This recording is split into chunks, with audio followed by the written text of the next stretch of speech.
எனக்கு தெரிஞ்சுங்க, நான் பொதுமக்களாக இருக்கக்கூடிய என் சகோதர சகோதரிகளிடத்தில் ஒரு குறைபாட்டை சொல்கிறேன். நம்மள யார் பேச்ச தெரியுமா ரொம்ப கேட்க பழகிட்டோம். இப்போல்லாம் ரொம்ப ஆர்ப்பாட்டமா, அலங்காரமா, நகைச்சுவையோடு பேசுனாங்கன்னா கேட்கிறோம். நான் ஒரு விஷயத்த சொல்றேன், நான் பேச்சாளர் தான். என் பேச்சு ஜெயிப்பதை விட முக்கியமானது நான் ஆசிரியர் இல்லையா, மக்கள் ஜெயிக்க வேண்டும் என்பதற்காக சொல்லுகிறேன். பேச்சாளர் ஜெயிக்க வேண்டும் என்பதற்காக சொல்ல இல்லை. ரொம்ப ஆழமான மனதில் இருந்து தூய்மையான எண்ணங்களோடு சேர்ந்து இதை சொல்லுகிறேன். சில பேருக்கு ஆர்ப்பாட்டமா பேச தெரியாதுங்க, சில பேருக்கு அலங்காரமா பேச தெரியாது, சில பேருக்கு நகைச்சுவை வராது, சைலண்டா தான் பேசுவாங்க. பைபிள் சொல்வது போல் காது இருக்கின்றவர்கள் கேட்டுக்கொள்ளுங்கள். அது ஆர்ப்பாட்டமாக பேசுகின்றவர்களை விட உங்கள் வாழ்க்கைக்கு தேவையான செய்திகளை அந்த மெதுவா பேசுறாங்க சொல்லிடலாம். என் பையன் சொன்னாங்க, 5 வயசுல கோபமா அடிச்ச அப்பாவை பார்த்து சொன்னான். என் பையன் கோபமா இருக்கும்போது அடிக்காதீங்கப்பா, மெதுவா தான் சொன்னான். ராத்திரி சோறு ஊட்டும் போது கேட்டேன், ஏண்டா தம்பி அப்படி சொன்னேன்னு. நான் செஞ்ச தப்புக்கு அப்பா அடிக்கலாமா, ஆனா கோபமா இருக்கும்போது கூடுதலா அடி விழுந்துருதுமா. புரிஞ்சிருச்சா? ஒரு ஞானம் சாதாரணமாகத்தான் வந்து சேரும், ஆர்ப்பாட்டமாக எல்லாம் வந்து சேராது. நான் ஒரு சங்கதியை உங்களுக்கு சொல்றேன், மிக நுட்பமான சங்கதியை நான் சொல்றேன்.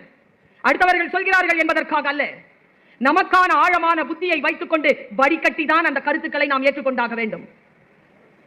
எங்க வீட்டில் சொல்லுவாங்க, கேட்கும் போது ரொம்ப ஆர்ப்பாட்டமா தான் இருக்கும் சில வார்த்தைகள், ஆனா ரொம்ப ஆழமா யோசிச்சேன்னா ஒன்னுக்கும் பிரயோஜனம் இல்லைன்றது தெரியும்.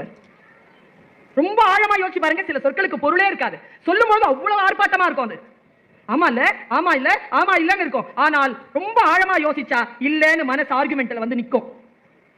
நான் ஒரு விஷயம் சொல்றேங்க, இந்த ஆர்குமெண்ட்ங்கிற சொல்லு இருக்குல்ல, இன்றைய இளைஞர்கள் நிறைய செய்யறாங்கப்பா. வீட்டில் யாராவது அடாலசன்ட் சில்ட்ரன் வச்சிருக்கீங்களா? 14, 15, 16, 17, 18, 19, 20, 21, 22 வரைக்கும் போகுது. Argument argument argument. முதல்லலாம் நான் கோச்சிக்கிட்டா எங்க அம்மா சோறு தின்ன நான் கூப்பிடவே கூடாது, கூப்பிடாதுங்க. 3 வேளைலாம் பட்டினி கிடந்திருக்கேன் மானத்தோட இருக்கணும்ட்டு. அப்புறமா யோசிச்சு பார்த்திருக்கேன், மானமா உயிரான்னு. உயிரோட இருந்தா தான் மானத்தோட இருக்க முடியும்னு போய் அம்மாட்ட கேட்டு சாப்பிட்டுருக்கிறேன். நான் இன்னைக்கு விடுறோமா குழந்தைகள் அப்படி? உங்களுக்கு நான் இப்பொழுது ஒரு சிறகு தருகிறேன், இதை சொல்லுங்க. இதை நாம முதல்ல புரிஞ்சுக்கிட்டோம், முதல்ல நமக்கு புரியணும் சில விஷயங்கள். இந்த தலைமுறையை பார்த்து எனக்கு ரொம்ப வருத்தம். என்ன தெரியுமா? இந்த தலைமுறை தான் மூத்த தலைமுறையின் பேச்சை கேட்ட கடைசி தலைமுறை. இந்த நண்டு சிண்டு வாண்டு இது பேச்சை கேட்க தொடங்கி இருக்கக்கூடிய முதல் தலைமுறை.